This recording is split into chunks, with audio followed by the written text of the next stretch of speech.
ಓಂ ಓಂ ನಮೋ ಬ್ರಹ್ಮಾದಿಭ್ಯೋ ಬ್ರಹ್ಮವಿದ್ಯಾಸಂಪದಾದಿಕರ್ತೃಭ್ಯೋ ಋಷಿಭ್ಯೋ ನಮೋ ಮಹದ್ಭ್ಯೋ ನಮೋ ಗುರುಭ್ಯಃ ಸರ್ವೋಪಪ್ಲವರಹಿತಃ ಪ್ರಜ್ಞಾನಘನಃ ಪ್ರತ್ಯಗರ್ಥೋ ಬ್ರಹ್ಮೈವಾಹಮಸ್ಮಿ.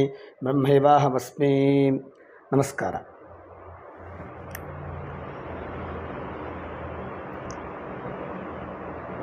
ಈ ಜಗತ್ತು ಏನು ತೋರಿಕೊಳ್ತಾ ಇದೆಯೋ ಅದೆಲ್ಲವೂ ಬ್ರಹ್ಮ ಅಂತ ಅರಿತುಕೊಳ್ಬೇಕು ಅಂತ ಹಿಂದೆ ಹೇಳಿದ್ದಾಗಿದೆ.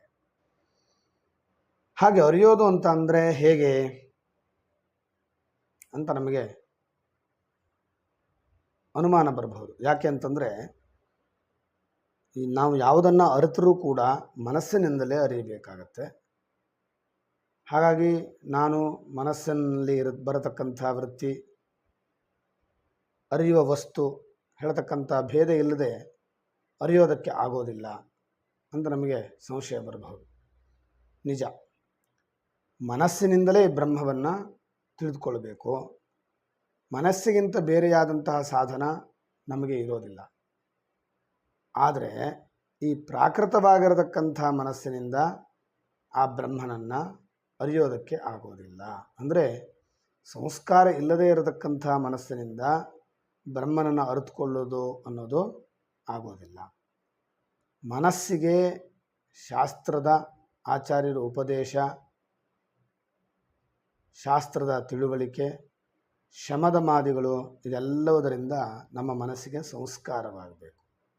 ಆಗ ಮಾತ್ರ ನಿರ್ದೋಷವಾಗಿರತಕ್ಕಂತಹ ಬ್ರಹ್ಮದ ಅರಿವು ನಮಗೆ ಉಂಟಾಗತ್ತೆ. ಶಾಸ್ತ್ರ ಬ್ರಹ್ಮನನ್ನು ಹೇಗೆ ತಿಳಿಸ್ಕೊಳ್ಳುತ್ತೆ ಅಂತ ಕೇಳಿದ್ರೆ, ಇದನ್ನು ಅರಿತಾ ಇರತಕ್ಕಂಥವನು ಇದೊಂದು ವಸ್ತು, ಹೀಗೆ ಬ್ರಹ್ಮನನ್ನು ತಿಳಿಸ್ಕೊಳ್ಳೋದಿಲ್ಲ. ಅಂತಹ ಭೇದ ಆತ್ಮನಲ್ಲಿ ಇಲ್ಲ. ಎಲ್ಲವೂ ಕೂಡ ಆತ್ಮನಲ್ಲಿ ಕಲ್ಪಿತವಾಗಿದೆ ಅಂತಲೇ ಅದು ಬೋಧಿಸುತ್ತೆ.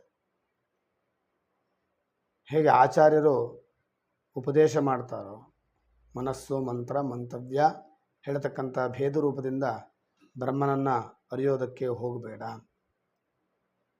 ಈ ಭೇದಕ್ಕೆಲ್ಲ ಸಾಕ್ಷಿಯಾಗಿರತಕ್ಕಂತಹ ಆತ್ಮನೇ ತಾನು ಅಂತ ಅರ್ಥಕೋ ಅಂತ ತುಂಬ ಕಡೆಗಳಲ್ಲಿ ಆಚಾರ್ಯರು ಬೋಧಿಸಿದ್ದಾರೆ.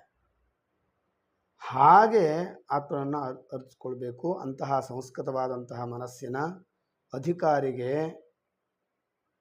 ಅರಿವಾಗುತ್ತೆ ಈ ಆತ್ಮತತ್ವ. ಅದನ್ನು ಅನುಭವ ಅಂತ ಹೇಳಬಹುದು.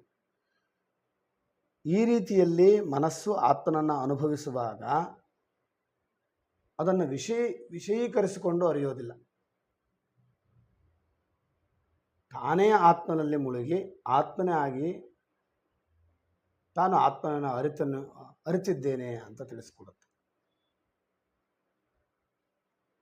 ಆವಾಗ ಮಾತ್ರ ಬ್ರಹ್ಮದಲ್ಲಿ ನಾನಾತ್ವವನ್ನು ಕಲ್ಪಿಸಿ ಏನು ಅವಿದ್ಯೆ ಹೇಳತಕ್ಕಂಥದ್ದು ಇರುತ್ತೋ ಅದು ಮನಸ್ಸಿನಿಂದ ಹಾರಿ ಹೋಗುತ್ತೆ. ಆಗ ತನ್ನ ಆತ್ಮನಾದಂತಹ ಬ್ರಹ್ಮವೇ ಹೀಗೆ ನಾನಾತ್ವದಿಂದ ನಾನಾ ರೂಪದಿಂದ ಕಾಣತಕ್ಕಂತಹ ಪ್ರಪಂಚವಾಗಿದೆ ಅನ್ನೋ ಅರಿವು ಉಂಟಾಗುತ್ತೆ. ಹೀಗೆ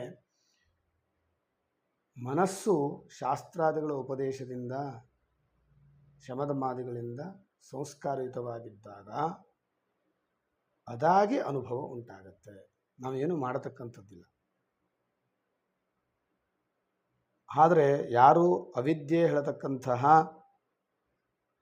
ನೋಟದಿಂದ ಪ್ರಾಕೃತ ದೃಷ್ಟಿಯಿಂದಲೇ, ಅಂದರೆ ನಮಗೆ ಈಗೇನು ತೋರ್ತಾ ಇದೆಯೋ ಆ ದೃಷ್ಟಿಯಿಂದಲೇ ಜಗತ್ತನ್ನು ಕಾಣ್ತಾರೋ ಅಂಥವರು ಎಂದೆಂದಿಗೂ ಕೂಡ ಜನನ ಮರಣಗಳ ಸಾಲಿನ ಸಂಸಾರದಲ್ಲಿ ತುಳಲ್ತಾರೆ.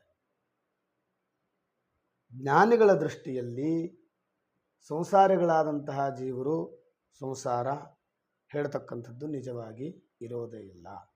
ಎಲ್ಲವೂ ಕೂಡ ನಿರ್ಭೇದವಾಗಿ ಇರತಕ್ಕಂತಹ ನಿರ್ವಿಶೇಷವಾದಂತಹ ಬ್ರಹ್ಮಾತ್ಮ ರೂಪವಾಗಿಯೇ ಅವರಿಗೆ ತೋರುತ್ತೆ. ನಮಸ್ಕಾರ.